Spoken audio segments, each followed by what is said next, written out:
I joined the gang at a very young age, between the age of 12 and 13. ገና በ12 እና በ13 ዓመቴ ነበር ወደ ወንበዴዎች ቡድን የተቀላቀልኩት። በቺካጎ ውስጥ መኖር ለኔ በጣም ከባድ ሆኖ ነበር። ታዲያ በጣም ያመንኳቸውና ህይወቴን ለነሱ የሰጠሁት ወዳጆቼ የምላቸው አንድ ቀን ከጀርባዬ መጡና በጀርባዬ ላይ ያንን ስለታማ ቢላ ሰነጠሩብኝ። ልክ ቢላው በጀርባ አጥንቶቼ ስርስሮ ሲገባ የተሰማኝ ልክ አንድ ፊልም ላይ በቀስታ እንደሚንቀሳቀስ ሰው ስሎ ሞሽን ሞድ ላይ እንዳለሁኝ ነበር። ከዛ ግን አካባቢን ስመለከት ቆይ ትክክለኛ ስፍራ አይመስለኝም አልኩኝ። እየወደኩ ባለሁበት አንድ በጣም የሚያስፈራ የክፋት ፊት የተሞላ አካል አገኘሁ ሲል ተሰማኝ። ከዛም ህይወት ያለው የሚመስል አንድ ጨለማ ውስጥ ገባሁ። ይሄ ጨለማ በእርግጥም የት እንደሆነ አወቅኩኝ። በሲኦል ገብቼ ነበር። ቀጥሎ የሰማኋቸው ነገሮች እጅግ በጣም አስጨናቂ ናቸው። የብዙ ሰዎች ጩኸት፣ እጅግ በጣም የሚቀፉና የሚዘገንኑ መጥፎ ሽታ ያላቸው ነገሮችንና አጋንንቶችን ነበር። አንድ ነገር ቃል ልግባላችሁ፣ ሆሊውድ የሚሰራቸው ፊልም አንዳቸውም እነዚህ ካየሁት ጋር ሊመሳሰል የሚችል አልነበረም። እጅግ በጣም ቅርጻቸው እየተበለሻሸና እንደ እንሽላሊትና እባብ መልክ ያላቸው አስፈሪ ፍጥረቶች ነበሩ። አንዳንዶቹ አይኖቻቸው ቢጫ፣ ሌሎቹ ቀይ፣ ሌሎቹ ጥቁር እንዲሁም ደግሞ 13 ሜትር ርዝመት ያላቸውና ብዙ ልዩ ልዩ ግዑዝ አካላቶች ነበሩ። በአስትሮሎጂ በኮከብ ቆጠራና በዞዳይክ ሳይን የሚያምኑ ሰዎችን በሲኦል ውስጥ ተመለከትኩኝ። ሲኦል ውስጥ በዚህ ነገር የሚያምኑና ብዙዎችን በዚህ አይነት ሁኔታ እንዲገቡና እንዲስቱ የሚያረጉ ሰዎች የተለየ ቦታ አላቸው። ፓስተር ዶሚኒክ ብዙዎች ኃጢአት መስሎ በማይታያቸው ነገር ወድቀው ኃጢአተኞች ሆነው ወደ ሲኦል ሲገቡ ይመለከታል። ምናልባትም እናንተ ህይወት ውስጥ ይህ ነገር ኃጢአት አይደለም ብላችሁ የምትሰሩት ነገር ግን እግዚአብሔርን የማያስደስት ነገር ሊኖር ይችላል። ሲኦል እውነተኛ ቦታ ነው። አማርኛ ቲዩብ ላይ ሲኦልን አየን ብለው ካቀረብንላችሁ ሰዎች ውስጥ የፓስተር ዶሚኒክም ተመሳሳይ አይነት ነገር አለው። አዎ ሰዎች የተለያየ ሲኦል አይደለም የሚያዩት፣ አንድ አይነት ሲኦልን ነው። ጥቁር፣ ነጭ፣ ትንሽ፣ ትልቅ ቢሆን ሲኦል አንድ አይነት ነው።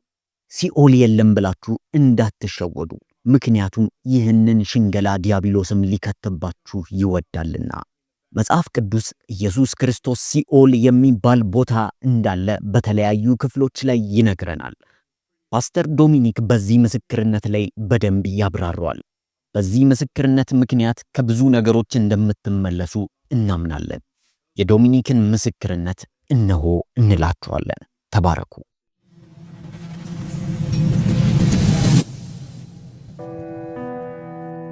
የፕሮግራሙ አስተዋዋቂ ስለ እንግዳው እንዲህ ስትል መናገር ጀመረች። ዛሬ ያመጣነው እንግዳ ህይወት ለዋጭ የሆነ ምስክርነትን ይዞልን መጥቷል። ዶሚኒክ ይባላል። ዶሚኒክ እጅግ በጣም አስተማሪ የሆነ የህይወት ምስክርነት አለው። በቺካጎ ጎዳናው ላይ ነው ያደገው። በማፊያ ወይም ደግሞ በጋንግ ቡድን ውስጥ ነበር። በዚህ ጊዜ ዶሚኒክ በድንገተኛ ሁኔታ 2 ጊዜ ተተኩሶበታል። 2 ጊዜ ሲተኮስበትም በሚገርም ሁኔታ ልቡ ቀጥ ብላ ወደ ገሃነም ሲኦል ሄዷል። ሲኦል ውስጥም እጅግ በጣም አሰቃቂ የሆኑ ነገሮችን ተመልክቷል። ዛሬ በዚህ ፕሮግራም ላይ ዶሚኒክ ያሳለፈውንና ያያቸውን ነገሮች በሙሉ ያካፍለናል። ዶሚኒክ ዛሬ በዚህ ቃለ መጠይቅ ላይ ስለተገኘ እናመሰግናለን። በእርግጠኝነት ብዙዎች በጉጉት ይህንን ምስክርነት እንደሚሰሙ ተስፋ አደርጋለሁ። በእርግጥ በሶሻል ሚዲያ ለመጀመሪያ ጊዜ እያካፈልክ እንደሆነ ይገባኛል። እስኪ ዶሚኒክ መድረኩን ላንተ ተውልህና መጀመር ከምትፈልግበት መነሻ ነጥብ ጀምርልን።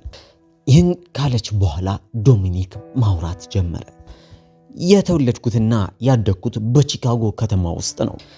ገና በ12 ዓመቴም ነው የጋንግ ቡድኖችን የተቀላቀልኩት። እጅግ በጣም ከባድ ህይወትን አሳልፌያለሁ። በተለይም ደግሞ በቺካጎ ውስጥ መኖር በራሱ ፈተና አለው። ይህ ብቻ ሳይሆን አባቴ አብሮን ስለማይኖር ያው ጎዳናው ነበረ አባት ብዬ የምጠራው። ጎዳናም ላይ ያሉ ሰዎችን ነው እንደ ቤተሰቤ የማቀርበውና የማየው። የሚያሳዝነው ነገር በጎዳና ላይ መኖር ስትጀምሩ ሁሉም ነገር ልክ ሊመስላችሁ ይችላል። ምክንያቱም ደግሞ ልክ ነው አይደለም የሚለውን ነገር የሚወስንላችሁ ጎዳና ነበር። በጎዳና ላይ የተለያዩ ሰዎች አሉ። የነዛን ሁሉ ሰዎች ነጸብራቅና ሐሳብ ትቀበላላችሁ። ስለዚህ ባጭሩ ከናንተ ከፍ ያለ ሰው አብራችሁ ካለ ያ ሰው ሁሉ ጊዜ ለናንተ ትክክል ነው ማለት ነው። ታዲያ በአስተዳደጌ ላይ ማህበረሰቡ ያስተማረኝ እንዴት ገንዘብ መስራት እንዳለብኝና ገንዘብ ከሰራው በኋላ እንዴት መከበርና ተከብሬ መኖር እንደምችል ነው። እኔም ከተወሰኑ ዓመታት በኋላ በጎዳናው ላይ እየታወቅኩ መጣሁ። በጋንግም ቢሆን የኔ ስም ሲጠራ የማያውቅ አልነበረም። ከጥቂት ጊዜያት በኋላም እንደምትጠብቁት ልበደንዳና መሆን ጀመርኩ። ለሁሉም ነገር ምላሾቼ እጅግ በጣም አጸያፊ ነበሩ።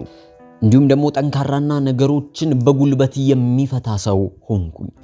ነገር ግን በዛ ከበሬታና በዛ ሁኔታ ውስጥ እንኳን ሆኜ ሳላቀው መንፈስ ቅዱስ በጆሮዬ ይናገረኝ ነበር።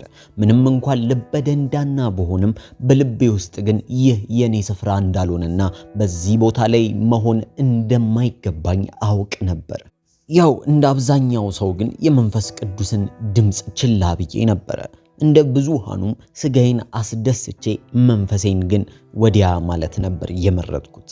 ሕይወቴንም ለዱርዬነት፣ ለገንዘብና ለራስ ወዳድነት አሳልፌ ሰጥቼ ነበር። ሁል ጊዜ የሚታየኝ እነዚህ ነገሮች ብቻ ናቸው። ሕይወቴንና እምነቴን በነበርኩበት የጋንግ ቡድን ውስጥ ነበር አሳልፌ የሰጠኋቸው። ምንም ነገር ቢፈጠር አስቀድሜ የምደርስላቸውም ምንም ነገርም ቢፈጠር እነሱ አስቀድመው ይደርሱልኛል የሚል ትልቅ እምነት ነበርኝ። ባጭሩ ሕይወቴ የተመሰረተው በዚህ ላይ ነው ማለት ይቻላል። ነገር ግን ይህ ሁሉ ውሸት ነበር። የተመሰረተውም እምነቴ በውሸት ላይ እንደሆነ ገባኝ። ምክንያቱም በአንድ ጊዜ ላይ እነዛ ቤተሰቦቼ ብዬ የማምናቸው ሰዎች ከጀርባዬ ሆነው እኔን ለማስገደል እየሞከሩ እንደሆነ ደረስኩበት። ያው ይጎዳል። ምናልባት አንዳንዶቻችሁ እጅግ በጣም ልትረዱኝ ትችላላችሁ። ምክንያቱም በሚያምኑት ሰው መጎዳት ምን ማለት እንደሆነ ታውቃላችሁ። በዚህ ምክንያት የሕይወቴ ቀሪ ዘመኖች በሙሉ ተበላሽተው ነበር። ምክንያቱም ማንንም ማመን አቆምኩኝ። ማንም ሰው የፈለገ ያህል የሚታመን ቢሆን እንኳን ማመን አልችልም ነበር። ነገር ግን እግዚአብሔር ይመስገን አሁን ላይ ኢየሱስ ክርስቶስ ያንን የተበላሸ ሐሳቤን ቀይሮታል። ታሪኬ የሚጀምረው እንደ አውሮፓውያን አቆጣጠር በ2009 ገደማ ነው። እኔና ቤተሰቦቼ የምላቸው ሰዎች እንደ ማንኛውም አይነት ቀንን እያሳለፍን ነበር። ነገሩ የተቀየረው አንድ ሰው እየተከተለን መሆኑን ስናውቅ ነው። ይህን ሰው ከረጅም ሰዓታት በፊት ተመልክቼዋለሁ። የምናደርገውና የምንሄድበት በሙሉ ይከተለናል። ለ3 ተከታታይ ሰዓታት ያክል ይህ ሰው በአጠገባችን ወይ በአካባቢያችን ነበር። ይህ ደግሞ ለየት ያለ እንቅስቃሴ እንደሆነ ለማንም ይገባል። እኔም ለጓደኛዬ ዞር በማለት ይህ ሰው እየተከታተለን ነው አልኩኝ። ነገር ግን ጓደኛዬ እኔን ማመን አልፈልግም። ለምን ሰዎች እኛም መከታተል ይፈልጋሉ የሚልን ጥያቄ አነሳ።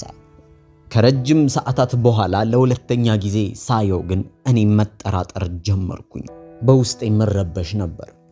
በዚህም ሰዓት በድፍረት ወደ ሰውየው ተጠግቼ ለማናገር ወሰንኩ። ወደዚህ ሰውዬ በተጠጋውም ሰዓት ድንገት አንድን ጥያቄ ወደኔ አመጣ። እሳት መለኮሻ ላይተር ይዘሃል አለኝ። እኔም ወደ ኋላ ኪሴ እየገባው ለማናገር ልክ እጄን ስዘረጋ በድንገት አንድ አረንጓዴ የሆነ መብራት ብልጭ ሲል አየሁ። ሙሉ በሙሉ አረንጓዴ ነበር የሚታየኝ። የሚሸተኝም አንድ የእሳት አይነት ሽታ ነበር። አንድ ብረት እየተቃጠለ ያክል ያለ ሽታ ይሸታል። ወዲያውኑ ወደ ኋላ በጀርባዬ ስወድቅ ተሰማኝ። በዚህ ሰዓት ሰውየውን እንደምንም ብዬ ልክ ስመለከተው አንድ እጅግ በጣም የክፉ ሰው አይነት ሳቅ ሲስቅ ተመለከትኩት። ልክ አገኘሁህ የሚል አይነት አስተያየት ያየኝ ነበር። ወደ ኋላም ወደቅኩኝ። ነገር ግን የሚገርመው ነገር በዚህ ሰዓት ነበር መለኮታዊ ግቡኝቴ የጀመረው። ሕይወቴ የተቀየረው ከዚች ደቂቃ ጀምሮ ነው። ልክ ጀርባዬ መሬቱን እንደነካ ሁሉ ነገር ጭልም አለ። ነገር ግን ይህ ጨለማ ዓለም ላይ እንዳለው አይነት ጨለማ አይደለም። ወይም ደግሞ አይናችሁን ስትጨፍኑ ያለ ጨለማ አይደለም። ምንም ነገር አይታይም ነበር። ይህ ትክክለኛው ጨለማ ነው። የሚታየው ህይወት ያለው ጨለማ ነው። ምናልባት ለማወዳደር ያክል አንድ ሰው አይኑን ተሸፍኖ አልጋ ስር ገብቶ መብራቶቹን ቢያጠፋፋ ያለው ጨለማ በፍጹም ከዚህኛው ጨለማ ጋር አይወዳደርም። ይህ ትክክለኛው ህይወት ያለው ጨለማ ነበር። መንፈሳዊ ጨለማ ውስጥ ነበርኩ። የሚያስገርመው ነገር ልክ በጀርባዬ ከወደኩኝ በኋላና ነገሮች በሙሉ ከጨለሙ በኋላ ቀጥታ በፊት ለፊቴ ቁልቁል መውረድ ጀመርኩኝ። በፍጥነትም እየሄድኩ ነበር። ልክ የመፈጥፈጥ አይነት ስሜት ይሰማኛል። የሚሄደው እጅግ በጣም በፍጥነት ነበር። እንዴት እንኳን መለካት እንዳለብኝ ልነግራችሁ አልችልም፣ ምክንያቱም እጅግ በጣም ፈጣን ነበረ። ምናልባትም ከብርሃንም ፍጥነት ሊፈጥን ይችላል። በምፈጠፈጥበትም ሰዓት አንዳንድ ነገሮች ከላይ ላይ እየተራገፉ ሲመጡ አየው። የሚራገፉትም ልክ እንደ ተስፋ ያለው አይነት ነገር ሙጥጥ ብሎ ከውስጤ ሲወጣ ይሰማኛል። ፍቅር የሚባለውም ወዲያውኑ ከውስጤ ሲሸሽና ሲወጣ ተሰማኝ። አሁን ላይ ሳስበው እግዚአብሔር በነፃ የሰጠኝን የመንፈስ ፍሬዎች በሙሉ ከውስጤ እየተራገፉ ሲወድቁ ይሰማኝ ነበር። በመንፈሳዊ ዓለም እየተራቆትኩኝ መጣው። በዚህ ሰዓት ነው ይበልጡኑ እየፈራው የመጣሁት። ውስጤ የገባው ፍርሃት ዓለም ላይ እንዳለው አይነት ፍርሃት አልነበረም። ለየት ያለ ፍርሃት ነበር። ለምሳሌ አንድ ሰው ሲያዳምጥና ሲሰማ እንደተለያየው ሁሉ በምድር ላይ ያነበረው ፍርሃትና ያኔ የተሰማኝ ፍርሃት እጅግ በጣም ልዩነት ነበረው። ያየሁትን ነገሮች በሙሉ ለመግለጽ እሞክራለሁ፣ ነገር ግን መንፈስ ቅዱስ እንዲያግዛችሁ እጸልያለሁ። ምክንያቱም መለኮታዊ ጉብኝት በሰው አይምሮ የሚታሰብ አይደለም። አንዳንድ መንፈሳዊ ነገሮች በምድራዊ ቋንቋ ለመግለጽ እጅግ በጣም ይከብዳሉ። ታዲያ መፈጥፈጤ እየቀጠለ መጣ። ይባሱኑ ፍጥነቱም እየጨመረ ነበር። በዚህ ሰዓት አንድ ነገር ተገነዘብኩኝ። እሱም በዙሪያዬ ድንገት የማሽካካት አይነት ሳቅ ሲሳቅ ሰማለሁ። የተለያዩ ነገሮች ናቸው የሚስቁት፣ ነገር ግን በአንድነትና በጭካኔ በተሞላው ድምፅ ያሽካኩና ይስቁ ነበር። አጋንንታዊ ሳቅ እንደነበረ ያስታውቃል። በዚህ ሳቅ ውስጥ አንድ ነገር እረዳ ነበር። እሱም ይህ የሚስቀው አካል እጅግ በጣም እንደሚጠላኝና እንደማይፈልገኝ እረዳለሁ። ወዲያውኑ በዚህ ነገር ልቤ በፍርሃት ተሞላ።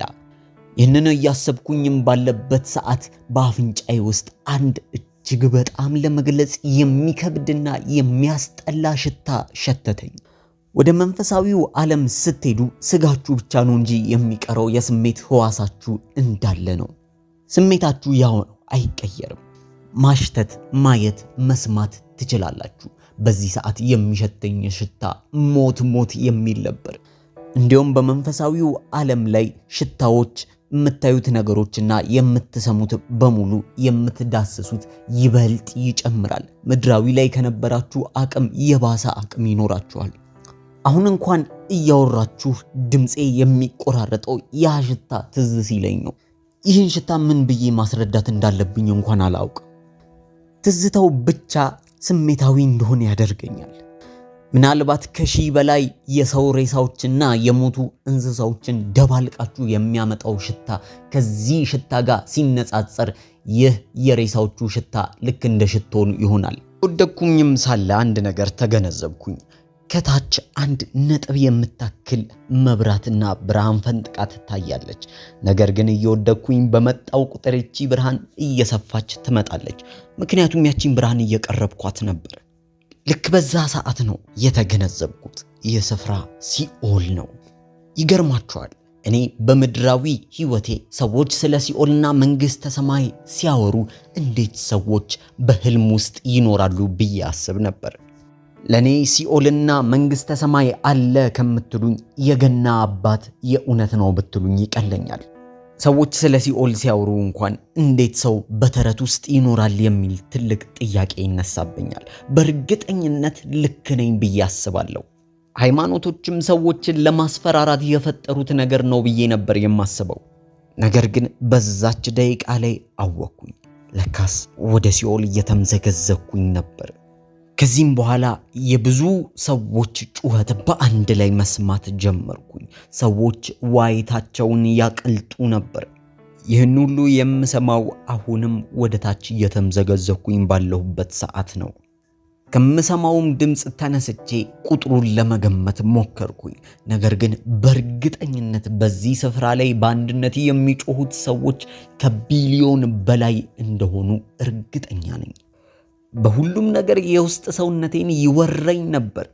አሁንም ቢሆን የሚያስጠሉና የሚያስቀይሙ ሳቆች በዙሪያዬ ይስቃሉ። የስቃይ ጩኸት ነበር።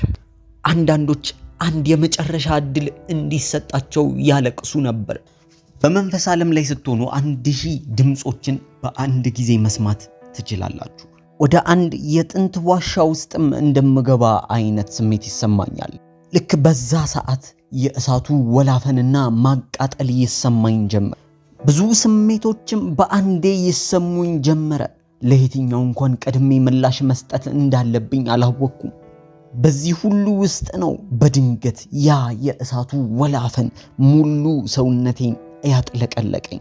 መቃጠል ጀመርኩ። ምድር ላይ ያላችሁ አንድ ሰው 2 ቦታ ላይ ቢመታችሁ አብልጦ የመታችሁትን ቦታ ለመንከባከብ ትሄዳላችሁ።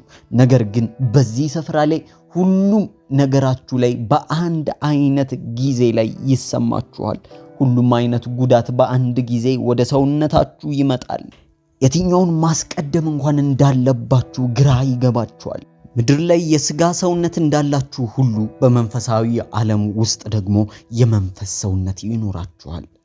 ይህ እሳት እንደ ሌሎቹ ሁሉ ምድር ላይ ካለው እሳት ጋር አይወዳደርም። ምናልባት ትክክለኛዋ የፀሐይ ክቧ ኳስ ጋር ሄዶ እንደመጥለቅ ማለት ነው። ይህ እሳት ከዛ ጋር ይወዳደራል። የሚለየው አንድ ነገር በዚህ የእሳት ማዕበል ውስጥ እንኳን ሆኜ አልሞትም ነበር።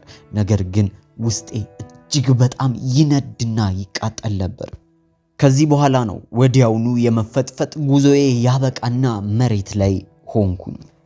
ከወደቅኩበት ቀና ስል ምንም አይነት ኃይል እንደሌለኝ አወቅኩኝ። አንዳች ኃይል የሚባል ነገር ውስጤ አልነበረም አልቀረም።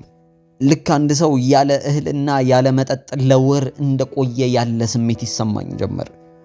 በትክክል መተንፈስ እንኳን አልችልም ነበር።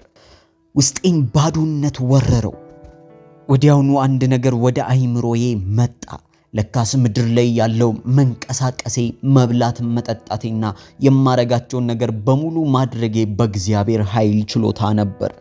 አንድ ነገር እንድታውቁ ፈልጋለሁ። አሁን ላይ በነፃ መንቀሳቀስ መቻላችሁና ጤናችሁ የእግዚአብሔር ፈቃድ ነው።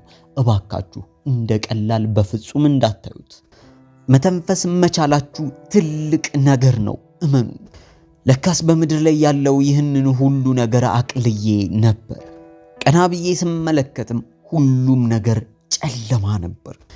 በዚህ ስፍራ ላይ ሆኜ ምድር ላይ ይሰማኝ የነበሩት ስሜቶች በሙሉ በእጥፍ ይሰሙኝ ነበር። ወዲያውኑ ከፊት ለፊቴ የእሳት ማዕበል ሲነሳ ታየኝ። የእሳቱ ነበልባል ወላፈንም በላይ ላይ እንደነበር አውቃለሁ። ከዚህ በኋላ በድንገት አዳዲስ የሆኑ የሚያስጸይፉ፣ የሚያስፈሩ፣ እጅግ በጣም የሚያስጨንቁ ፍጥረቶች መሃል ሆኜ ከበቡኝ። እነዚህ ፍጥረቶች እንዴት አይነት አጸያፊ እንደነበሩ ልንገልጽላችሁ አልችልም። እስከዛሬ ድረስ በሆሊውድ ታሪክ እንኳን ተሰርቶ አይታወቅም። የነዚህ ፍጥረቶች መልክ ፍጹም ሆሊውድ አጋንንት እንደዚህ ነው ብሎ ካሳየን እጅጉኑ ይለይ ነበር። እጅግ በጣም የሚገሙ፣ የሚሸቱ፣ የሚያስጨንቁና የሚያስፈሩ ነበሩ። ምንም አይነት ትክክለኛ የሰውነት ቅርጽ አልነበራቸውም። የተጠማዘዘ እጅና እግር፣ ልክ እንደ አዞ አይነት መልክም ነበራቸው። አይኖቻቸው የተለያየ ቀለማት ነበረ። አንደኛው ቢጫ፣ ሌላው ቀይ፣ አንዳንዶቹ ደግሞ ጭልም ያለ ቀለም ነበራቸው። አንዳንዶቹ ከ10 ሜትር በላይ የሆነ ቁመትና ግዝፍና ነበራቸው። ሌሎቹ ደግሞ የጣታችንና የእጃችንን ያክል ቁመት አላቸው። ሁሉም የተለያየ ገጽታ ነበራቸው። ነገር ግን በዚህ ስፍራ በየቦታው ላይ ነበሩ። የተለያዩ ሸረሪቶችና ትሎችም ይህን ስፍራ ወረውታል። በዚህ አስጨናቂ ስፍራ ውስጥ የተለያዩ ጉድጓዶች እንዳሉም ተመለከትኩኝ። በዚህ ሰዓት አንድ አጋንንት እየተመለከተኝ ይስቅና ያሽካካ ነበር። በእነዚህ ጉድጓዶች ውስጥ የተለያዩ አይነት ሰዎች ነበሩ። ሰዎች ሳይሆን ህዝቦች ማለት ይቀላል። 3 ወይም 4 ጉድጓድ አይደለም። እነዚህ ጉድጓድ የሚመስሉ ገደሎች ግን ከ100 ሺዎች በላይ ነበሩ። እያንዳንዳን ብዙ ህዝብን ያቀፈ ነበር። በየጉድጓዱ በራፍ ላይ ደግሞ እነዚህ የተመደቡ አጋንንቶች ነበሩ። ማንም ሰው ወጥቶ እንዳያመልጥ ለማድረግ በዛ ስፍራ ላይ ቆመዋል። እነዚህ ሰዎች ወጥተው እንኳን የማምለጫ መንገድ አልነበራቸውም። ነገር ግን ማንም ለመውጣት ቢሞክር ይቀጡ ነበር። አንዳንዶቹ በጉድጓድ ውስጥ ተጥለው የነበሩ ሰዎች ልክ እንደ አጥንት አይነት ወይም ደግሞ ልክ እንደ አጽም አይነት መልክ ነበራቸው። ሌሎቹ ላይ ጥቂት የሆኑ ስጋዎች በአጥንታቸው ላይ ነበር። የዚህ ቦታ ስቃይ ማብቂያ የለውም። ምናልባት እየተቃጠላችሁና እጃችሁ ቀልጦ ቢወድቅ ወዲያውኑ እጃችሁ ስጋና አጥንትን ያበቅል ነበር። ይህ የሚሆነው እንደ አዲስ እንድትጨቆኑ ነበር። በዚህ ሲኦል ውስጥ ምንም አይነት እረፍት የሚባል ነገር የለም። ታዲያ እንዳልኳችሁ አንድ አጋንንት እኔን እየተመለከተ ይስቅና ያስካካ ነበር። በዚህ ሰዓት በላይ ላይ የተለያዩ ነጫጭ ትላልቅ ትሎች ወደ ሰውነቴ ላይ ሲወጡ ተመለከትኩኝ። እነዚህ ትሎች ምድር ላይ እንዳሉት አይደለም። ይልቁንስ እጃችንና መዳፋችንን የሚያካክል ግስፍናና ቁመት ነበራቸው። እየተመለከትኳቸውም እግሬን መብላት ጀመሩ። በመጀመሪያ 2 እና 3 ነበሩ። ወዲያውኑ ግን በመቶ የሚቆጠሩ አንድ አይነት ተመሳሳይ ትሎች እግሬን መብላት ጀመሩ። በፍጥነትም ከእግሬ ወደ ጉልበቴ ተሻገሩ። ወዲያውኑ አንድ እጅ ጭንቅላቴን ይዞ ወደ ግድግዳ ሲለትመኝ ተሰማኝ። አስቡት፣ እንደዚህ ሲደረግ ምንም አይነት አቅምም ሆነ ኃይል አልነበረኝም። ከተወረወርኩ በኋላ እንኳን ቀና ማለት ከብዶኝ ነበር። የሚገርመው ነገር ሙሉ ለሙሉ ለነዚህ አጋንንትና ለጭካኔ ስፍራ ተላልፌ አልተሰጠውም ነበር። ምክንያቱም አጋንንቶቹ ፊት ላይ እጅግ በጣም የእልህና የበቀል ስሜት ይታይ ነበር። ነገር ግን ምንም ማድረግ እንዳልቻሉ ያስታውቅባቸዋል። እኔን ሊዘነጣጥሉና ሊገሉኝ ጫፍ ላይ ናቸው። ነገር ግን ምንም አያረጉም ነበር። ምን አይነት ጥላቻ በፊታቸው ላይ እንደሚታይ ልገልጽላችሁ አልችልም። እነዚህ ፍጥረቶች ለሰው ልጆች ያላቸውን ጥላቻ ልገልጽላችሁ አልችልም። እጅግ በጣም ይጠሉ፣ ምን አይነት ጠንካራ ጥላቻ እንዳላቸው ያስታውቅባቸዋል። በዛ ስፍራ ላይም ሆኜ ከተጋጨሁበት ስፍራ ቀና ብዬ ለመነሳት እየተጣጣርኩ ነበር። ነገር ግን መተንፈስ እንኳን አልችልም ነበር። ምክንያቱም በዛ ስፍራ ላይ ኦክሲጅን የሚባል ነገር በፍጹም የለም። ህመማችሁን እንኳን ለማስታገስ በሰፊው ወደ ውስጥ መተንፈስ አትችሉ። እንደምንም እግሬ እየተብረከረከ ቀና ብዬ ለማየት ስሞክር የሲኦልን የተለያዩ ክፍሎች መመልከት ቻልኩ። በዚህ የጭካኔ ስፍራ ላይ የሚደረጉት የተለያዩ የጭካኔ ድርጊቶችን ልገልጽላችሁ አልችልም። እጅግ በጣም ከባድ ነው። በሲኦል ውስጥ ስትሆኑ አንድ ሰውን ተመልክታችሁ ለምን በዚህ ስፍራ ላይ እንደመጣ ማወቅ ትችላላችሁ። በዚህ ሰዓትም ብዙ ሰዎች ይቅር ባለማለታቸው ምክንያት በዚህ ስፍራ እንዳሉ ተመለከትኩኝ። ሌሎች ደግሞ በቤተክርስቲያን ውስጥ አለው የተባለ እንደነበረ እያሰበ ወደዚህ ስፍራ እንደመጣየው። ይህ ብቻ አይደለም፣ የቤተክርስቲያን አገልጋይ ነን ያሉ የተለያዩ ፓስተሮችን ተመለከትኩ። ነገር ግን በቅድስና አልኖሩም። ብዙ ሰዎች ትክክለኛው መንገድ ላይ ነን ብለው እያሰቡ ነገር ግን በዚህ ስፍራ የተገኙትንም አየው። አንድን ሴት ሲጨቁኗት ተመለከትኩኝ። እሱም የአፏን ጫፍና ጫፍ በመያዝ ጭንቅላቷን ከአፏ ሲለዩትና ሲለጥጡት ተመለከትኩ። አፏንም ከፍተው ከቀደዱት በኋላ እሳት በአፏ ውስጥ ሲጨምሩ ተመለከትኩ። በተለያዩ በጦር መውጊያዎችም ወደ ውስጥ እየከተቱ ሲስቁና ሲጫወቱ አየው። ይቺ ሴት ነገሮቿ በሙሉ ተቀዳደውና አጥንቷ ብቻ ቀርቶ ስመለከት አዘንኩኝ። ከዚህም በኋላ እያየኋት ይቺ ሴት ድጋሚ ስጋዎቿ በቀሉና እንዳዲስ ሰው ሆነች። ነገር ግን በዚህ አያበቁ። አሁንም ቢሆን ይቺን ሴት በተለያዩ ድርጊቶች ይጨቁኗት ነበር። የተለያዩ አጋንንቶችም በዚች ሴት ላይ እየተፈራረቁ ይጨቁኗት ነበር። ይህን ሲያደርጉ ምንም አይነት ርህራሄ አይታይባቸውም። ይልቁንስ የሚያስደስታቸው ይህንን ማድረጋቸው ነበር። ይቺን ሴት ስመለከት ወዲያውኑ ለምን በዚህ ስፍራ ላይ እንደነበረች አወቅኩኝ። ይቺ ሴት በምድር ላይ ያለች እጅግ በጣም ሐሜተኛ ሰው ነበረች። ብዙ ሰዎች በሷ የውሸት ወሬና ሐሜት ምክንያት የተለያዩ መጥፎ መንገዶችን ይዘዋል።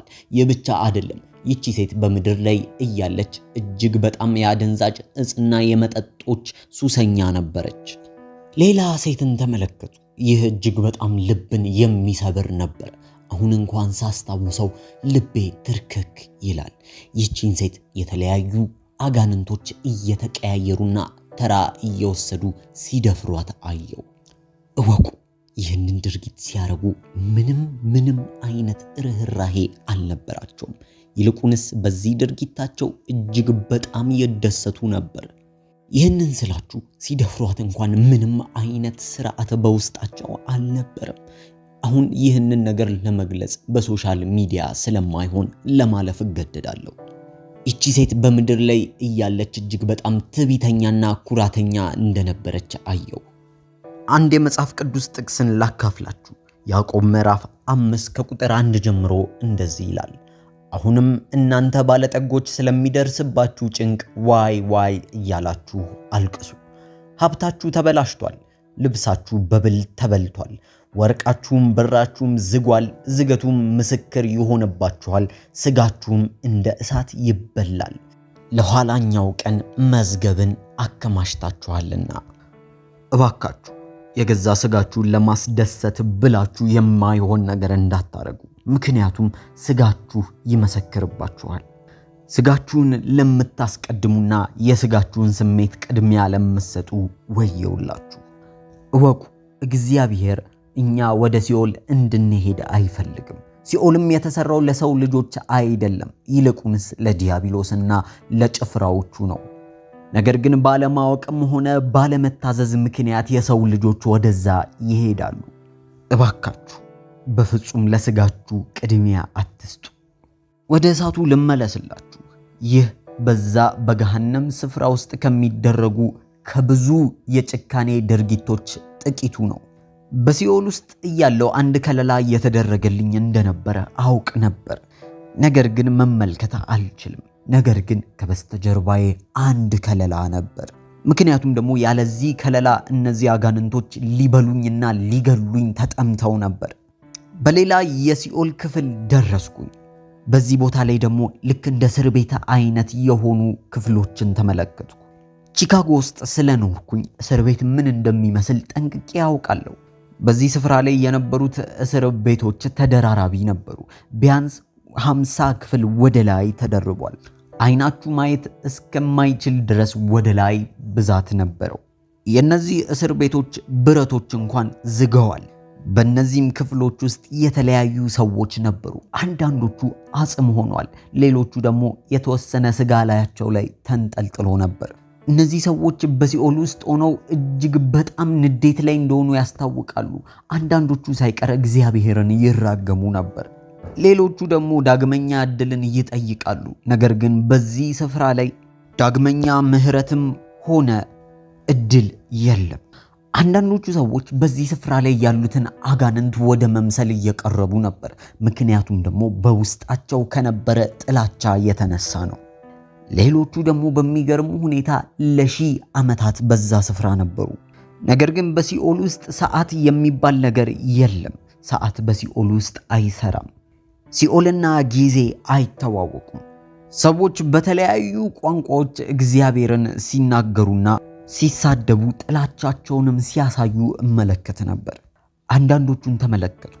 አብዛኞቹ በዚህ ስፍራ የነበሩ ሰዎች በምድር ላይ የታወቁ ሀብታሞች ነበሩ። ነገር ግን እወቁ፣ ገንዘብ የክፋት ሁሉ ምንጭ ነው።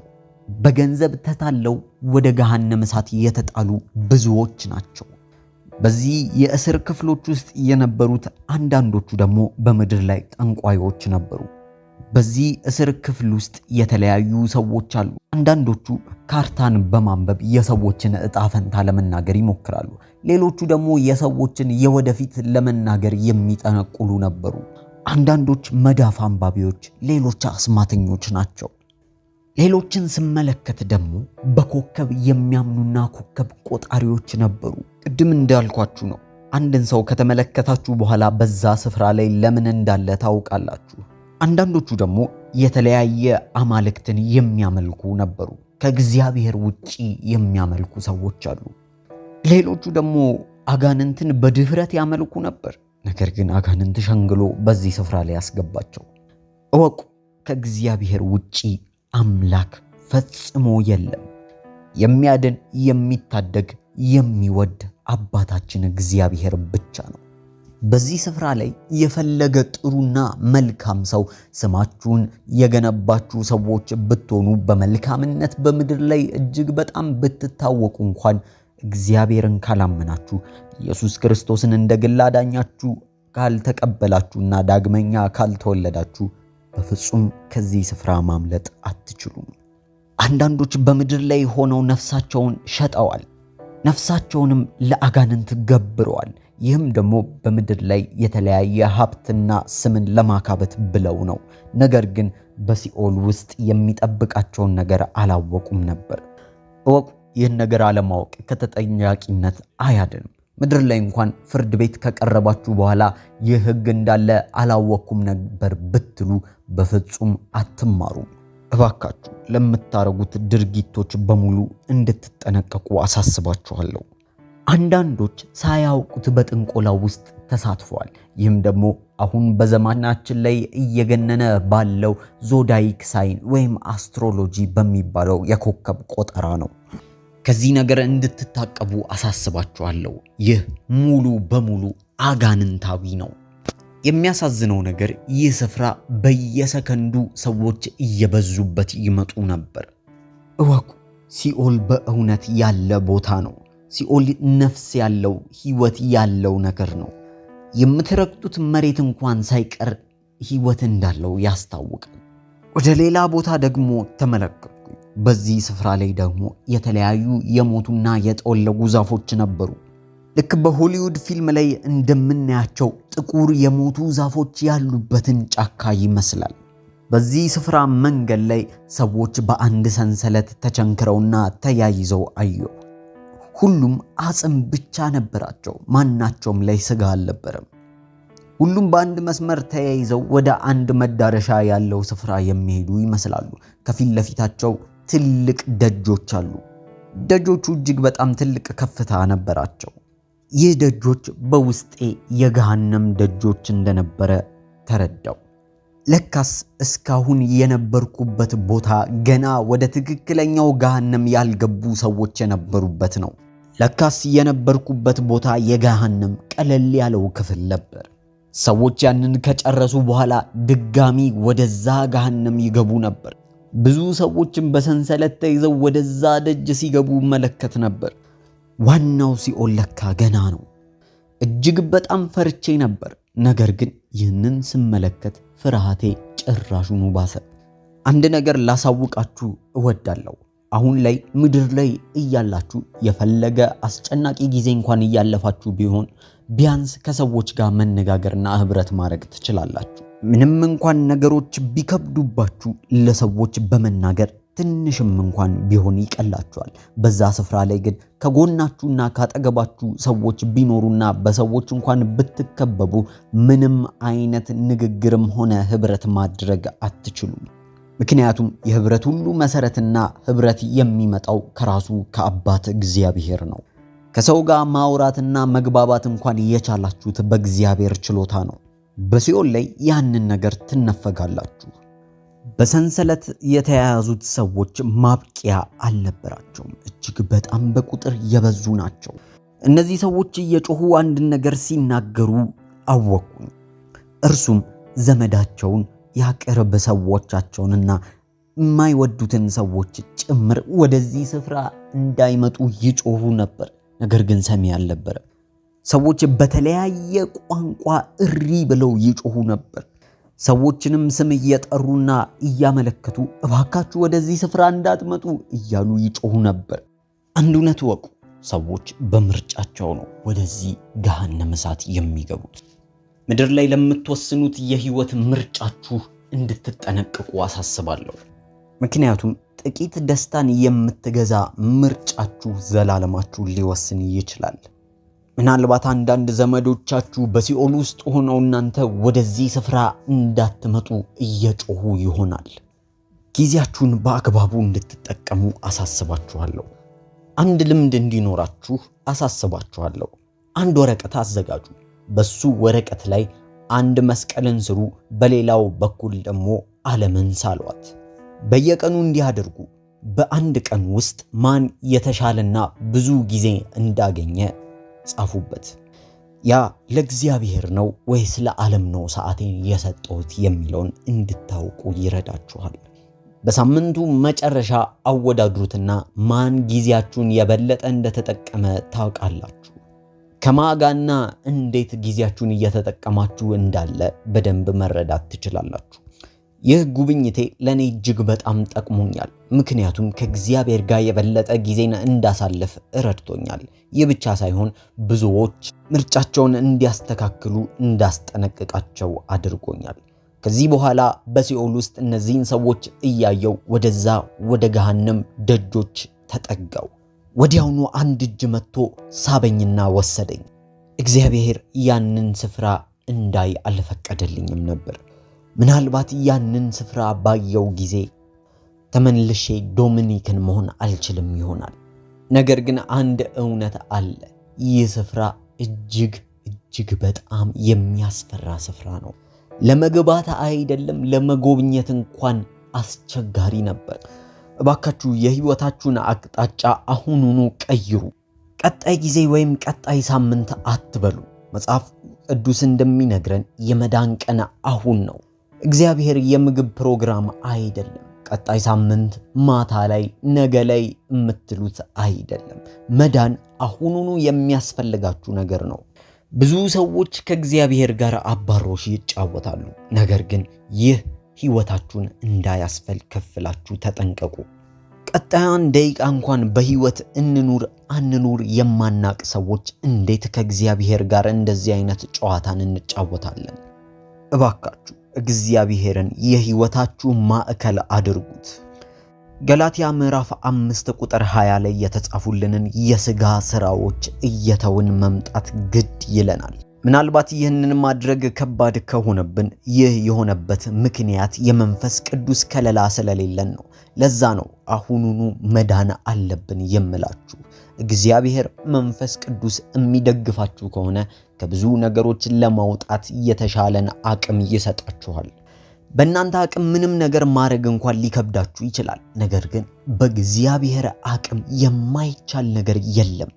ምናልባት ዲያብሎስ የህይወታችሁን ሙሉ መረጃ ይዞ ለማጥቃት ሁል ጊዜም ዝግጁ ሊሆን ይችላል። ነገር ግን ይህን የሚወረወርባችሁን ፍላጻና ጥቃቶች መከላከል የምትችሉት ከእግዚአብሔር ጋር በመራመድ ብቻ ነው። እግዚአብሔር አቅምና ጉልበት ካልሆናችሁ ዲያብሎስን ማሸነፍ ከባድ ነው። ዲያብሎስ የህይወታችሁን ጥልቅ ነገር እንኳን ሳይቀር ያውቃል። ምን ላይ ደካማ እንደሆናችሁና ምን ላይ ጠንካራ እንደሆናችሁ እንዲሁም ደግሞ የበረታችሁበትን ነገር በሙሉ ጠንቅቆ ያውቃል። እሱን እያሰበ ሊያጠቃችሁ ይችላል። ነገር ግን ከመንፈስ ቅዱስ ጋር ከሆናችሁ ነገሮች በሙሉ ቀላል ይሆንላችኋል። ለዛ ነው እግዚአብሔርን እንመን፣ መንፈስ ቅዱስን እንቀበል፣ ኢየሱስ ክርስቶስን እንደ ግል አዳኛችን አድርገን ዛሬውኑ እንቀበል ያልኳችሁ። ለዛ ነው ሰዎች ጠንቋዮች ጋር ሲሄዱ እንኳን ጠንቋዩ የእነሱን የኋላ ታሪክ ዘግዝቆ የሚነግራቸው አጋንንት እየነገረው ስለሆነ ብቻ ነው። ጠንቋዩ አይደለም ያወቃችሁ፣ ነገር ግን ሁለት መናፍስት እየተነጋገሩ ስለሆነ ነው። ስለናንተ የሚያውቀው አጋንንት በጠንቋዩ ውስጥ ላለው አጋንንት የናንተን መረጃ ይነግረዋል። እናንተም ያ ጠንቋይ ወይም መዳፍ አንባቢ ስለናንተ የሚያውቅ ይመስላችኋል። ነገር ግን አጋንንቶች ስለናንተ እየተነጋገሩ ስለሆነ ብቻ ነው። ሁሉም ነገር ወጥመድ ነው ካችሁ። አሁን ባላችሁ ህይወት የተደላደለና የተመቸ ሆኖ እንዳይሰማችሁ። ዲያብሎስ እሱን ይፈልጋል። ብዙ ገንዘብ በመውሰድ ጊዜያችሁን በመንጠቅ የተደላደለ ነገር እንዳላችሁ እንዲሰማችሁ ሊያረግ ይሞክራል። ያ ስሜት ከተሰማችሁ አደገኛ ነው። ምክንያቱም ደግሞ ለእግዚአብሔር ጊዜ እየሰጣችሁት እንዳልሆነ አይሰማችሁም። ጭንቅላታችሁ በተለያየ ስራዎችና ድርጊቶች የተወጠሩ ይሆናሉ። ለእግዚአብሔር ሥራ ደንታም አይኖራችሁም። ሲኦልን በምጎበኝ ሰዓት አንድ ነገር ተገንዝቤ ነበር። ይህን ነገር አሁን እንኳን ሳስበው እጅግ በጣም እደነግጣለሁ። ምክንያቱም በዛ ስፍራ ውስጥ ልሆን ይገባኝ ነበር። እግዚአብሔር ባይታደገኝ ኖሮ ያ ስፍራ የኔ መጨረሻ ይሆን ነበር። በእግዚአብሔር ፍርድ ዙፋን ፊት ብቀርብ ኖሮ መጨረሻዬ መወርወሬና መጣያዬ ስፍራ ገሃነመ እሳት ነበር። ምናልባትም ወደዛ የሲኦል ደጆች እኔም በሰንሰለት ታስሬ ይሄድ ነበር። ይህ ለእኔ ብቻ ማስጠንቀቂያ አይደለም፣ ለእናንተም ጭምር ነው። በእርግጠኝነት የዛሬ 100 ዓመት ማንም ሰው በህይወት አይኖርም። ይህን የምትሰሙ በሙሉ በህይወት የማትኖሩበት እድል የሰፋ ነው። በዚህ ሰዓት የት ልትሆኑ ትችላላችሁ? ይህን ጥያቄ ለእናንተ ተወላችኋለሁ። የህይወታችሁን አካሄድ አሁኑኑ አስተካክሉ። እወቁ፣ እነዛን የሲኦል ደጆች ካለፋችሁ በኋላ ነገሮች በሙሉ ያከትሙለታል። እኔ እንኳን ምን እንዳለ ለማየት አልተፈቀደልኝም ነበር። ያን ያህል የሚያስፈራና የሚያስጨንቅ ስፍራ ነው። ወደዛ በሚጎተቱ ሰዎች ላይ ያለው ተስፋ መቁረጥና ያለው የጨለማ ስሜት እንዴት ልብን የሚነካ ነው። ወዲያውኑ ከደጆቹ ከተወሰድኩኝ በኋላ ወደ ምድራዊ ሰውነቴ ውስጥ ስመለስ ተሰማኝ። የሆስፒታል ድምጽም ይሰማኝ ነበር። የአምቡላንሱ የሰው ጫጫታ ይሰማል። በስጋዬ ውስጥም ሳለው እርጥብ ልብስ የለበስኩኝ ያክል ተሰማኝ። ወዲያውኑ ስጋዬንም ናቅኩት። ይህ ስጋ እንዲደሰት ብዬ ብዙ የጨለማን ሥራ እንደሰራው ትዝ አለኝ። ይህንንም ስሜትን ለማስወገድ ከሳምንታት በላይ ፈሽቶብኛል። እወቁ፣ አሁንም ስለ ሲኦል ማውራቴን አላቆምም። ምክንያቱም ብዙ ነገር ለሚዲያ አይመጥንም በሚል አልተናገርኩም። ይህን ያህል የሚያስፈራና የሚያስጨንቅ ስፍራ ነው። ሲኦልን ለማብራራት እንኳን ምን አይነት ቋንቋ መጠቀም እንዳለብኝ አላወቅኩም። እባካችሁ ምናልባት እኔን እንኳን ማመን ቢከብዳችሁ መጽሐፍ ቅዱሳችሁ ላይ ሄዳችሁ ትልቁ ጌታ ኢየሱስ ክርስቶስ ስለ ሲኦል የተናገረውን ነገር እንድታነቡ አበረታታችኋለሁ። የመጀመሪያውን የሲኦል ክፍል አይቼ እጅግ በጣም ፈርቼና ደንግጬ ነበር። በሚደረጉትም ድርጊቶች ነፍሴ ተረብሻ ነበር። ነገር ግን ለካስ ያ የሲኦል ቀላሉ ክፍል ነው። ዋናው ክፍልም አለ። እባካችሁ ሰዎች ወደዚህ ስፍራ እንዳትጣሉ። ይህ አይደለም የሚያስደነግጠው። በዚህ ስፍራ ላይ ለዘላለም ትኖራላችሁ። አስቡት፣ ሰዎች ምድር ላይ እንኳን ለመኖር ለ120 ዓመት አይደለም ለ18 ዓመት እንኳን ያማርራሉ። መኖር እንደማይፈልጉ ይናገራሉ። ከዚህም አልፎ ራሳቸውን የሚያጠፉ ብዙሃን ናቸው። አስቡት፣ በሲኦል ራስ ማጥፋት የሚባል ነገር የለም። ይልቁንስ ለዘላለም እቶነ እሳት ውስጥ መጣለው መጨረሻው። ብዙዎች ትኖራላችሁ ብዬ አስባለሁ። መድረክ ላይ ሰዎች ሁሉ የሚወዳችሁ፣ በመስጠት የምትታወቁ፣ ሁሉም ሰው የጥሩ ሰው ነው ብሎ የሚመሰክርላችሁ፣ ቤተክርስቲያን እንኳን ሳትቀር የምታሞጋግሳችሁ፣ የብቻ ሳይሆን ፓስተር የሆናችሁም አንዳንዶች ልትኖሩ ትችላላችሁ። አንድ ነገርን እንድታውቁ ፈልጋለሁ። እንደዚህ አይነት ሰዎች ከሆናችሁ እግዚአብሔር እንደ ሰው አይደለም። እግዚአብሔር ውጪን አያይም። እግዚአብሔር ከሰዎች አስተያየትን አይሰበስብም። እግዚአብሔር አምላካችን የልብ አምላክ ነው። እግዚአብሔር ልባችሁን ይመለከታል። ራስ ወዳድ፣ ውሸታም፣ ሌቦች፣ ዝሙት የምትፈጽሙ ከሆናችሁ ልባችሁን ይመለከታል። ለእያንዳንዱም በሚሰራው ዋጋ ልክ ይከፈለዋል። ኳየርና ዲያቆን ስለሆናችሁ ከሰዎች ብቻ የምታተርፉ እንዳትሆኑ። ስትሰሩ ከልባችሁ ለጌታ እንደምትሰሩ ስሩ። የምትሰሩትን ነገሮች በሙሉ እግዚአብሔርን ለማስደሰት ይሁን። ለእናንተ ወይም ደግሞ ሰዎች ተቀባይነት እንዲኖራችሁ የምታደርጉት ነገር በፍጹም እንዳይኖር አሳስባችኋለሁ። ተጠንቀቁ። እግዚአብሔር የልብ አምላክ ነው። አንዳንድ እድለኞች አሉ። ሕይወታቸውን በሙሉ በጭካኔና በክፋት ያሳልፋሉ። ምድር ላይ ትላልቅ የክፋት አሻራዎችን አሳልፈው ይሄዳሉ። ነገር ግን በሞቻቸው በ11ኛው ሰዓት ጌታ ኢየሱስ ክርስቶስን እንደ ግል አዳኛቸው አድርገው ተቀብለው ከዚህ የሚያስፈራ ስፍራ ያመልጣሉ። ሌሎች ደግሞ ሲታዩ ጻድቅ ይመስላሉ። የቤተ ክርስቲያን ሰዎች፣ አገልጋዮች፣ ፓስተሮች ይመስላሉ። ሰዎች ስለነሱ ሲናገሩ መልካምና ጥሩን ነገር ያወግዛሉ። ይህ ሰው በምድር ላይ ያለ ማንም የሚጠላው እንኳን ያለ እስከማይመስል ድረስ ሰዎች ስለነሱ ይመሰክራሉ። ነገር ግን የልባቸው ሐሳብ አንድ አይነት አይደለም። በልባቸው እጅግ በጣም ክፋት የተሞላቸው ራስ ወዳዶች ናቸው። እነዚህን ሰዎች ምናልባት ሰዎች በሙሉ ወደ መንግሥተ ሰማይ እንደሚሄዱ ሊገምቱ ይችላሉ። ነገር ግን የብዙዎች እውነታ እንደዚህ አልነበረም። በሲኦል ውስጥ የተለያዩ ፓስተሮችን እንኳን ተመልክቻለሁ። እባካችሁ የልባችሁን ቅንነት አድሱ። ውስጣችሁ ፍጹም ንጹሕ ይሁን። እግዚአብሔር በፍቅርና በምህረት የተሞላ አምላክ ነው። ነገር ግን በፍጹም ከኃጢአት ጋር አይተባበርም። ምናልባት አሁን ላይ እግዚአብሔር ለምን ይህንን ያደርጋል ካላችሁ፣ እግዚአብሔር ፈጽሞ ከኃጢአት ጋር አይተባበርም። እግዚአብሔር በሕይወታችሁ ብዙ ዕድሎችን ያመጣል። በጌታ በኢየሱስ ክርስቶስ እንድታምኑ ብዙ ሰዎችን ወደ ሕይወታችሁ ይልካል። ዳግመኛ እንድትወለዱም ብዙ ነገሮችን ሊያረግላችሁ ይችላል። ነገር ግን በስተመጨረሻ ይህንን ጥሪ የማትቀበሉ ከሆነ በሲኦል ውስጥ ስትሆኑ እግዚአብሔር ተጠያቂ አይሆንም። ምክንያቱም ከሰራችሁት ኃጢአት ጋር አይተባበርም። የዚህ ዘመን ብዙ ቤተክርስቲያኖች እግዚአብሔርን ስስ አርገው ይስሏሉ። እግዚአብሔር ፍቅር ብቻ እንደሆነና ቁጣ የማያቅ አርገው ምእመኑ ላይ ይስላሉ። ነገር ግን እግዚአብሔር ጻድቅ አምላክ፣ ጻድቅ ፈራጅ ነው። ወቁ እግዚአብሔር ፍቅር እንደሆነው ሁሉ ጻድቅም አምላክ ነው። ዕብራውያን መጽሐፍ ምዕራፍ 10 ቁጥር 26 ላይ እንዲህ ብሎ ይነግረናል። የእውነት ዕውቀት ከተቀበልም በኋላ ወደን ኃጢአት ብናደርግ ከእንግዲህ ወዲህ ስለ ኃጢአት መሠዋዕት አይደረግልንምና።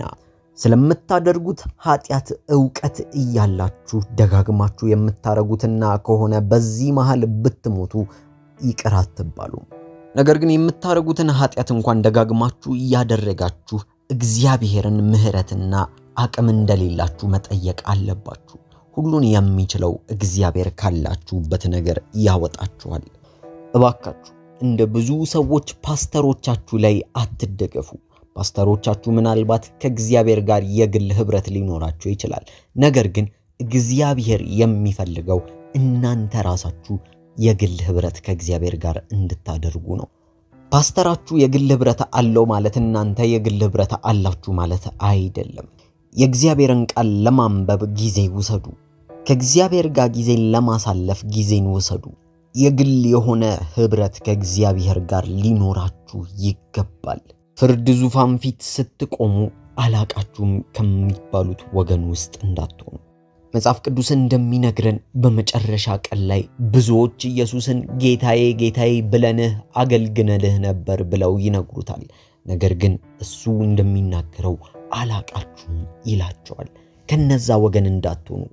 እነዛ ሰዎች ከእግዚአብሔር ጋር የግል ኅብረት ስለሌላቸው ነው። ኢየሱስ ክርስቶስ ወደ ምድር ሲመለስ ሰው ሁሉ እያጨበጨበለት አይደለም የሚሆነው። ብዙዎች ያለቅሳሉ። ሲመለስ የአባቱን ሥራ ለመፈጸም ነው የሚመጣው። ስለዚህ ልጆቹን ሰብስቦ ለሌሎቹ ግን ዋይታ ነው የሚሆነው። ከነዛ ወገን እንዳትሆኑ። ኢየሱስ ክርስቶስ እንደ በፊቱ ሲመለስ እንደ በግ ሆኖ አይደለም፣ ይልቁንስ እንደ አንበሳ ይመለሳል። አሁን ላይ ብዙ ሰዎች የእግዚአብሔር ቃል ሲነበብና ሲነገር እሹሩሩ መባልን ይፈልጋሉ። ሰዎች የእግዚአብሔርን ቃል ሲነግሯቸው እንዲያባብሏቸው ይጠብቃሉ። ነገር ግን ስትሰሙ መስማት የምትፈልጉትን ብቻ ነጥላችሁ አትስሙ። ይህን ምስክርነት ስትሰሙ እባካችሁ አንድ ነገርን እንድትተባበሩኝ እፈልጋለሁ። ይህንን ሰምታችሁ ደንገጣችሁ ለአንድ ወይም ለሁለት ቀን በእሳት ተቀጣጥላችሁ ብቻ እንዳትቀሩ።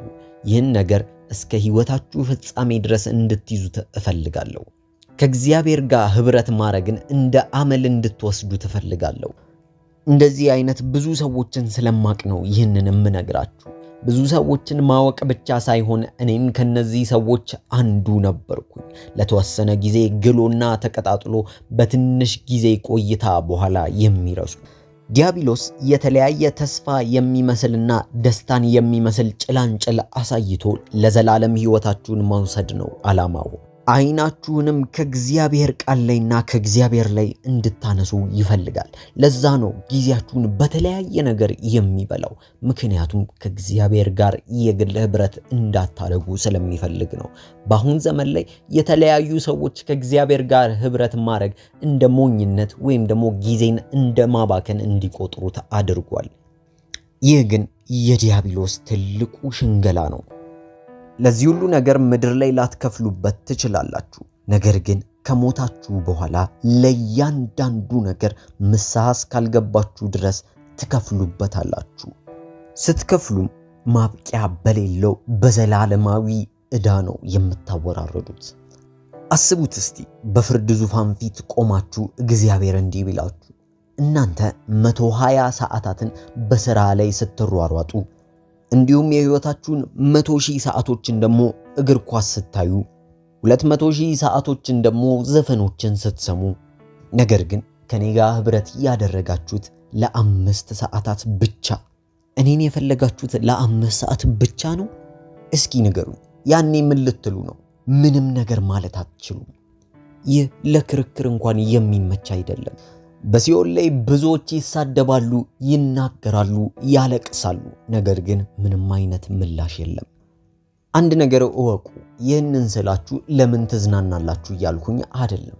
እግዚአብሔር ራሱ በማረፍ ያምናል። ብታርፉና ብትዝናኑ ደስ ይለዋል። ነገር ግን ለሱ ከምትሰጡት ጊዜ በላይ ለእግር ኳስ ከሰጣችሁ ተሸውዳችኋል። ያ ከባድ ጥፋት ነው። እኔ የእግዚአብሔርን ቃል በማባበል አላምንም። የእግዚአብሔር ቃል ነው ያለኝን ነው እላለሁ። ምክንያቱም እግዚአብሔር የላከኝ የሱን ቃል እያሰማመርኩና እያስዋብኩ እንድናገር አይደለም። ነገር ግን የእግዚአብሔርን ቃል እንደሚገባ እናገራለሁ። ሰዎች የእግዚአብሔርን ቃል በማባበል ይቀበሉና ልክ የችግራቸው ጊዜ ሲደርስ እግዚአብሔርን መጮህና መናገር ይጀምራሉ። እግዚአብሔር ሆይ ና፣ የት ነህ ያለኸው የሚልን ቃላት ይጠቀማሉ። ያቺ 5 ሰዓት እንኳን እግዚአብሔርን የፈለጋችሁበትና ከእግዚአብሔር ጋር ህብረት ያረጋችሁት እናንተ ስለተቸገራችሁና በችግራችሁ ጊዜ እንዲደርስ ብቻ ከሆነ አጥፍታችኋል። 5 ዓመት ሙሉ ከእግዚአብሔር ጋር ህብረት ያላረገ ሰው ወደኔ ይመጣና ፓስተር ዶሚኒክ እባክህ የፍርድ ቤት ጉዳይ አለብኝ ልትጸልይልኝ ትችላለህ ይሉኛል። 10 ዓመት ሙሉ እግዚአብሔር ትዝ ብሎት የማያቅ ሰው ልክ ሲታመም ፓስተር ዶሚኒክ ጋር ይመጣል። ነገር ግን በደጉና በመልካሙ ጊዜ ላይ እግዚአብሔርን ዞር ብለው አይተውት አያውቁም። በክፉ ጊዜ ላይ እግዚአብሔርን ይጠሩታል፣ በደጉ ጊዜ ላይ ግን እግዚአብሔርን አይጠሩትም። እባካችሁ እንደዚህ አይነት ሰው እንዳት እንግዲህ ፍረዱ እስኪ። እኛ እንኳን እንደ ሰዎች ሁል ጊዜ አንድ ሰው ወደኛ የሚመጣው በችግሩና ባጣበት ጊዜ ሲሆን ደስ አይለንም፣ ይደብረናል። ታዲያ ለምንድነው ይህንን እግዚአብሔር ላይ የምናረገው? ለምንድነው ሲቸግረንና ስቃይ ላይ ስንሆን ብቻ እግዚአብሔርን የምንጠራው? እግዚአብሔር ለዚህ ብቻ ነው እንዴ ዓላማው?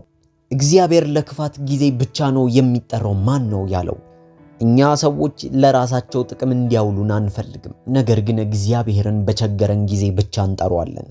እኛ ሰዎችን እነሱ እኮ እኛን የሚፈልጉት ለጥቅማቸው ብቻ ነው፣ አንድ ነገር ሲጎልባቸው ብቻ ነው የሚደውሉልን ብለን እናማለን። ነገር ግን ይህንኑ ተመሳሳይ ነገር እግዚአብሔር ላይ እንደግመዋለን። ይህ ልክ አይደለም። እኛ ሰዎች ሲያደርጉብን የማንወደውንና የማንፈልገውን ነገር እግዚአብሔር ላይ አናደርግ። እባካችሁ ሰዎች፣ ሲኦል መጫወቻ ቀልድ ወይም ደግሞ ሰዎች የፈጠሩት ነገር አይደለም። አንድ ቀን እኔ እንደዚህ ብዬ አምን ነበር። ነገር ግን ሲኦል ያለ ስፍራ ነው። አጋንንት ግን እንዴትም ብሎ ያ ስፍራ የውሸትና ሰዎች የፈጠሩት እንደሆነ ሊያሳምናችሁ ይፈልጋል። ይህ ብቻ ሳይሆን አጋንንት የሚባል ነገር እንደሌለ ሊያሳምናችሁ ይፈልጋል። ምክንያቱም ደግሞ ቀጣይ የምታምኑት እግዚአብሔር የለም ብላችሁ እንደሆነ ስለሚያውቅ ነው። ለዛ ነው ሰዎች ክርስትናን እንደ ቀልድ አድርገው ሊስሉ የሚሞክሩት። አንድ ነገር ልንገራችሁና የምለውን ነገር በዚህ ላይ ላብቃ። አንዳንዶቻችሁ አሁን በምትኖሩት ኑሮ፣ አሁን በምትሄዱበት መንገድ መሄዳችሁን ብትቀጥሉ እመኑ፣ ወደዛ አስጨናቂ ስፍራ ልትገቡ ትችላላችሁ። ለዚህ ነው ከቅድም ጀምሮ የምትሄዱበትን መንገድ አስተካክሉ የምላችሁ። አንድ ነገር እወቁ፣ የመዳን ቀን አሁን ነው ተብሎ የተጻፈልን ለማያምኑ ሰዎች ብቻ አይደለም፣ ነገር ግን ለጠፋውም ልጅ ጭምር ነው። ብዙዎች አሁን ባላቸው በውስጣቸው በተከማቸው ትዕቢት ምክንያት ወደዛ አስጨናቂ ስፍራ ይገባሉ። ነገር ግን አብዛኞቹ እንኳን ወደዚህ ስፍራ እንደሚገቡ አያውቁትም። እባካችሁ ነገሮች ከረፈዱ በኋላ እንዳትነቁ፣ ነገሩ ስር ከሰደደ በኋላ እንዳትባንኑ። አሁን ይህንን መልእክት በምትሰሙበት ሰዓት ንስሐ ግቡና ሕይወታችሁን አስተካክሉ። የመዳን ቀን አሁን ነው።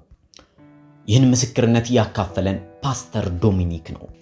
ይህ ምስክርነት ለአንድና ለሁለት ቀን የሚያሟሙቀን ብቻ እንዳይሆን አበረታታችኋለሁ። እባካችሁ የምናረገውን ነገር በሙሉ ለጌታ እንደሚያረግ ሰው እንሁን። የምንሄድበትንም መንገድ እናስተካክል። ከዚህ ምስክርነት የተማራችሁትንም ሆነ እንደዚህ አይነት ምስክርነት ካላችሁ በኮሜንት ሴክሽን ላይ ያጋሩን። አማርኛ ቲዩቦች ነን። እናመሰግናለን።